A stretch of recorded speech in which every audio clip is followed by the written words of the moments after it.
అందరికీ నమస్కారం. మా ఛానల్కి తిరిగి స్వాగతం. ఈపీఎస్ 95 కనీస పెన్షన్ పెంపుపై మరియు తెలుగు రాష్ట్రాల్లోని పెన్షనర్లను ప్రభావితం చేసే కొన్ని మీరు మిస్ చేయకూడదనుకునే కీలకమైన అప్డేట్లు ఈ వీడియోలో ఉన్నాయి. ఎందుకంటే ఈ ఉద్యమం దేశవ్యాప్తంగా మిలియన్ల మంది పెన్షనర్ల భవిష్యత్తును మార్చగలదు. పూర్తి వివరాలను తెలుసుకుందాం. వీడియోను చివరి వరకు చూడండి. టాపిక్లోకి వెళ్లే ముందు మా ఛానల్ని సబ్స్క్రైబ్ చేసి మాకు మద్దతు ఇవ్వవలసిందిగా మీ అందరినీ అభ్యర్థిస్తున్నాము. ఇటీవలి కోర్టు తీర్పులు మరియు ప్రభుత్వ చర్యలు పదవీ విరమణ చేసిన వివిధ సమూహాలకు ఉపశమనం మరియు నిరాశను కలిగించాయి. పరిస్థితి యొక్క ఈ సమగ్ర అవలోకనాన్ని చర్చిద్దాం. పెన్షన్ కమ్యూటేషన్పై ఆంధ్రప్రదేశ్ హైకోర్టు నిర్ణయం. మొదట పెన్షన్ కమ్యూటేషన్కు సంబంధించి ఆంధ్రప్రదేశ్ హైకోర్టు ఇటీవలి తీర్పు గురించి మాట్లాడుదాం.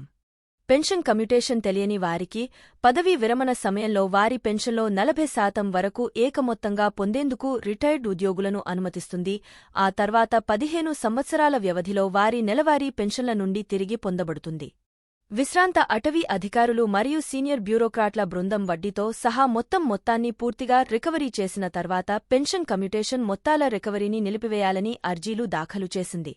చాలా సందర్భాలలో పూర్తి మొత్తాన్ని 12 సంవత్సరాల్లోపు రికవరీ చేస్తారని వారు వాదించారు. ఇంకా తగ్గింపులు మొత్తం 15 సంవత్సరాల కాలానికి కొనసాగుతాయి. అయితే సెంట్రల్ అడ్మినిస్ట్రేటివ్ ట్రిబ్యునల్ (కాట్) యొక్క హైదరాబాద్ బెంచ్ ఈ అభ్యర్థనలను తిరస్కరించింది.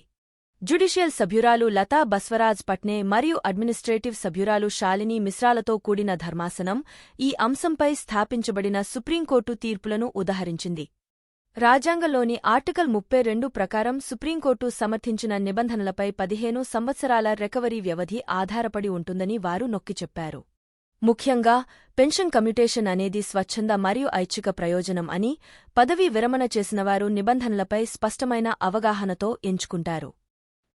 తగ్గింపులను ముందస్తుగా నిలిపివేస్తారని ఆశిస్తున్న పెన్షనర్లకు ఈ నిర్ణయం చిక్కులను కలిగిస్తుంది.